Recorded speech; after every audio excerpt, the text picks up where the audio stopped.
ఒక మూవీ ఒకటి లేదా రెండు లాంగ్వేజెస్లో రీమేక్ అయితేనే దాన్ని అద్భుతంగా భావిస్తాం. బట్ ఈ మూవీ 9 లాంగ్వేజెస్లో రీమేక్ చేయబడింది.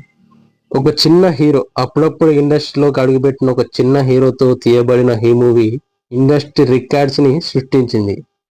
ఎన్నో అవార్డ్స్ని కూడా సొంతం చేసుకుంది. అయితే ఈ స్టోరీ ముందు ప్రభాస్ గారి దగ్గరికి వెళ్ళింది. కానీ ఆయన బిజీ షెడ్యూల్లో ఉండడం వల్ల ఈ స్టోరీని, ఈ సినిమాని రిజెక్ట్ చేశారట. అది ఏ మూవీ కాదు, Nuvvostanante Nenoddantana. Acted by Siddharth, directed by Prabhu Deva. అంత పవర్ ఉందా ప్రేమకి? ప్రేమకు అంత పవర్ లేకపోతే నేను అక్కడి నుంచి ఇక్కడికి రాను. నన్ను వెతుక్కుంటూ మీరు వచ్చేవారు కాదు.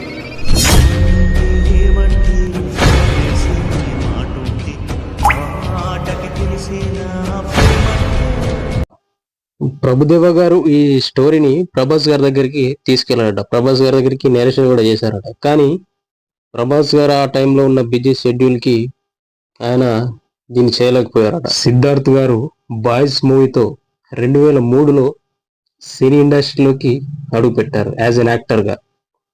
అయితే ఆ తర్వాత వచ్చిన 1-2 మూవీస్ తర్వాత 2005లో ప్రభుదేవ గారి దర్శకత్వం రిలీజ్ అయినటువంటి నువ్వొస్తాను అద్దంటాను సినిమా అయితే రిలీజ్ కావడం జరిగింది. ఒక చిన్న సినిమాగా రిలీజ్ అయిన ఈ మూవీ చాలా పెద్ద సక్సెస్ ని సాధించింది.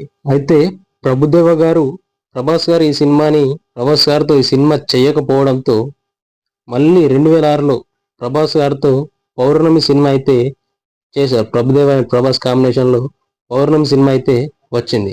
అయితే ఈ పౌర్ణమి మూవీ కమర్షియల్గా అంత సక్సెస్ కాలేదు, కానీ సినిమా అయితే చాలా బాగుంటుంది. పౌర్ణమి సినిమాలో మ్యూజిక్ అయితే చాలా బాగుంటుంది, సాంగ్స్ కానీ మ్యూజిక్ కావచ్చు. అలాగే నువ్వు అసలు అర్థంటాను సినిమాలో కూడా సాంగ్స్ అండ్ మ్యూజిక్ చాలా బాగుంటుంది. రెండు డిఎస్పీస్ మ్యాజిక్ అని చెప్పవచ్చు. అయితే నువ్వు వస్తానంటే నేను అర్థంటాను సినిమాని ప్రభాస్ గారు ఒకవేళ చేసి ఉంటే ఎలా ఉండేదో కామెంట్ చేయండి.